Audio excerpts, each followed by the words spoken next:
ये कपड़े घर के सारे स्टाफ के लिए। और ये तुम्हारे लिए, हमारी पहली दिवाली का पहला तोहफा। Thank you mister husband.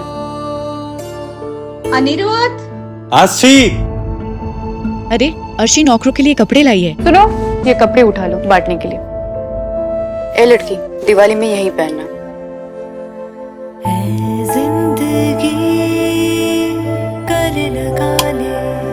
आज लाइट्स की क्या जरूरत है, दिवाली तो तुमसे रोशन है। तुम बिना पूछे मेरी बीवी की साड़ी कैसे पहन ली तुमने? अचानक ये तुम्हारे पास कैसे आई? मैंने खुद नहीं पहनी है, मुझे पहनने के लिए दी गई है।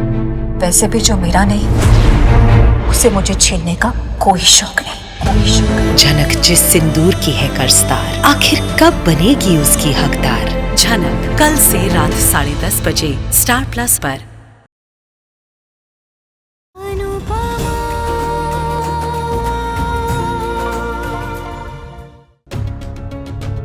I knew it. I so knew it. Dholakia को मेरी वैल्यू रियलाइज हो जाएगी। ज्वाइनिंग के साथ साथ ही project head. Oh my God.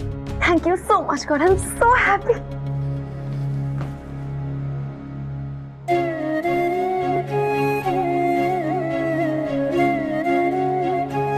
बाकी सब मान भी ले, पर मैं नहीं मानती कि तूने ऑफिस में कुछ गलती की होगी।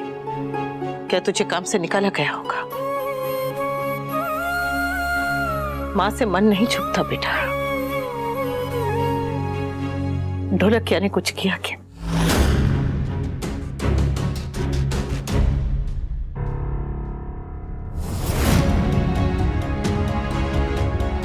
मम्मी शुरू में अच्छा बिहेव करता था, मेरा मेंटोर बनने की कोशिश करता था, पर धीरे धीरे उसका बिहेवियर बदलता गया। मम्मी क्या किया उसने? उसने कुछ किया नहीं मम्मी, बट ऐसा कुछ नहीं जो समझाया जा सके, जो सीधे सीधे बुरा हो, पर उसके बिहेवियर में कोई फर्क नहीं आया मम्मी। लेकिन मुझे फील हुआ, a woman can feel है ना मम्मी? मैं आपको समझा नहीं सकती मम्मी कि उसने क्या किया, लेकिन बहाने से बार बार पास बुलाता था, तेरी और उसकी निजी जिंदगी के बारे में बात करता था, अजीब नजरों से देखता था। आपको कैसे पता? ये कहानी में क्या, दुनिया की सारी औरतें जानती हैं। चाहे वो काम करने वाली औरत हो, गृहिणी हो, चाहे वो जवान हो, बूढ़ी हो या बच्ची हो, औरत जिंदगी में कुछ सीखे ना सीखे, मर्द की नजर पहचानना जरूर सीख जाती है। मम्मी इतनी बुरी वाइब्स आती है ना उससे, जब भी आसपास होता है ऐसा लगता है कि अभी छुएगा, अभी टच करेगा। उसने कभी छुआ नहीं मम्मी, कभी बदतमीजी भी नहीं की, पर फिर भी लगा। बदतमीजी करने के लिए सिर्फ छूने की जरूरत नहीं होती। कुछ आदमी अपनी नजरों से ऐसी बदतमीजी करते हैं कि घिन आती है। दिन में 10-10 बार गंगा जल से नहा भी लो तो ऐसा लगता है कि उनकी मेरी नजर हमारे बदन से नहीं हटी है। बार बार अपनी वाइफ की सैड स्टोरी सुनाता था, कहता था कि वाइफ के साथ बनती नहीं है, कोई रिलेशन नहीं है। मेरे और तोशु के बारे में पूछता था मम्मी, मुझे कैबिन बुलाता था और उसकी आंखें हमेशा मेरे ऊपर ही रहती थी। शुरू में मैं मम्मी इग्नोर करती रही, फिर बाद में इग्नोर करना भी मुश्किल हो गया। वो पुश करता रहा, मेरे साथ मीटिंग्स में, क्लब में चलो, मेरे साथ खाना खाओ, घर पे वाइफ नहीं है तो मैं लेट तक काम कर रहा हूँ तो मेरे साथ रुक जाओ, तो मैं फॉरेन ट्रिप्स पे ले जाना चाहता हूँ। मम्मी मुझसे ही बर्दाश्त नहीं हुआ और मैंने फाइनली रिएक्ट किया, तो उसने कल पूरे ऑफिस के सामने तेरी बेइज्जती की, तुझे सबके सामने चिल्लाया, तेरे काम में बिना वजह नुक्स निकाले, कमियां निकाली, है ना? मम्मी मैं वो ऑफिस नहीं जाऊंगी, मैं कोई और ऑफिस जाऊंगी मम्मी, लेकिन वहां नहीं जाऊंगी जहाँ पे ढोलकिया होगा।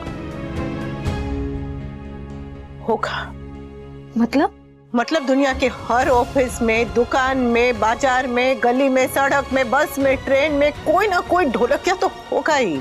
तू जहां भी जाएगी किंजल, वहां तुझे एक ना एक ढोलकिया तो मिलेगा ही, जो अपनी हरकत से बाज नहीं आएगा, जो जिंदगी में तमीज नहीं सीखेगा। तो मैं क्या करूं मम्मी? थप्पड़ मार, और अगर नहीं मार सकती तो बोल, और अगर बोल नहीं सकती तो लिख। शिकायत कर, आवाज उठा, शोर मचा। वो तुम लोग फोन पे इंटरनेट पे क्या करते हो वो कर, कुछ भी कर किंजल, पर चुप मत बैठ, क्योंकि औरत की चुप्पी ऐसे मर्दों की ताकत होती। चुप्पी तोड़ो, उनकी ताकत भी टूट जाएगी। मैं जानती हूँ औरत तमाशा करने से डरती है, तमाशा बनने से डरती है, सोचती है कि थोड़ा और सह लेती हूँ, शोर मचाऊंगी तो सुकून चला जाएगा। और मैं कहती हूँ सुकून जाए तो जाए, सम्मान नहीं जाना चाहिए। और सम्मान के लिए अगर औरत खुद नहीं लड़ेगी तो उसके लिए कौन आके लड़ेगा? कोई भी नहीं। दुनिया में हर चीज की कीमत होती है बेटा, हर चीज की कीमत देनी पड़ती है। इस लड़ाई की भी कीमत देनी पड़ेगी, पर सर उठा के जीने के लिए चाहे कोई भी कीमत हो, वो छोटी ही होगी। तू ऐसे डरेगी नहीं किंजल, तो तेरा कहीं भी आना जाना मुश्किल हो जाएगा, घर से बाहर निकलना मुश्किल हो जाएगा। मुझे देख, मैं तो 25 साल इस घर की चार दीवारी में रही हूँ। जब मैं अपने अधिकार के लिए लड़ सकती हूँ तो तू क्यों नहीं? तू तो पढ़ी लिखी आज के जमाने की लड़की है, पूरी दुनिया देखी है तूने। मम्मी प्लीज, मुझे ये बात यही खत्म करनी है। अगर ये बात यहाँ खत्म हो सकती ना किंजल, तो मैं शायद मान भी जाती, पर इस बात को खत्म करना तेरे हाथ में नहीं है। तू चाहेगी तो भी वो ढोलक के इस बात को खत्म होने नहीं देगा। वो ऑफिस में हर जगह पे तेरी बातें करेगा, तेरे काम को लेकर, तेरे चरित्र को लेकर हर तरह से तेरी बदनामी करेगा। और कल को शायद किसी और लड़की के साथ भी ऐसा करेगा। वो सब मैं नहीं जानती मम्मी, मैं बस इतना जानती हूँ कि मुझे इन सब में पढ़ना ही नहीं है। आप प्लीज बाहर किसी से कुछ मत कहिएगा, ना पापा को, तोशु को, समर को, किसी को भी कुछ मत बताइएगा। मम्मी प्लीज काव्या को भी समझाइए कि वो वहां नहीं जाए। Mummy please.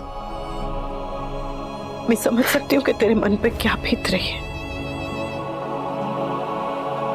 किसी भी लड़की के लिए ये आसान नहीं है, पर नहीं मम्मी प्लीज, मैं क्रांति नहीं करना चाहती, मैं रिबेल नहीं हूँ, मैं फाइटर नहीं हूँ, मैं एक आम लड़की हूँ जो ऑफिस जाती है और सीधे अपने घर आती है और उसे सिर्फ अपने काम से मतलब है। मुझे अपने ऊपर सारी दुनिया का टेंशन नहीं चाहिए। एक बार ये बात फैल जाएगी ना तो मैं जहाँ जाऊंगी ये लेबल मेरे साथ जाएगा। मम्मी लोग मेरे ऊपर उंगलियां उठाएंगे, मेरे बारे में बात करेंगे, स्टोरीज बनाएंगे। नहीं मम्मी नहीं, मैं शांति चाहती हूँ, मुझे कोई जस्टिस नहीं चाहिए। Mummy please.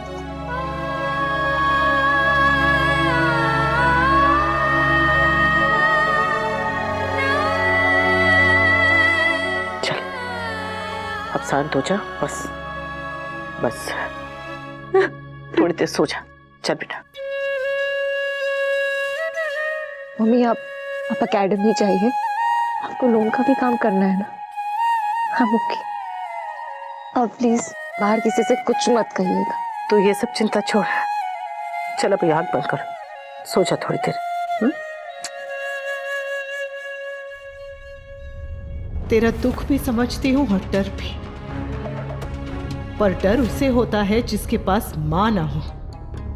तेरी माँ अभी जिंदा है, कान्हा जी की कसम, अगर इस ढोलकिया को खून के आंसू न रुला दिए तो मुझे माँ कहलाने का कोई हक नहीं।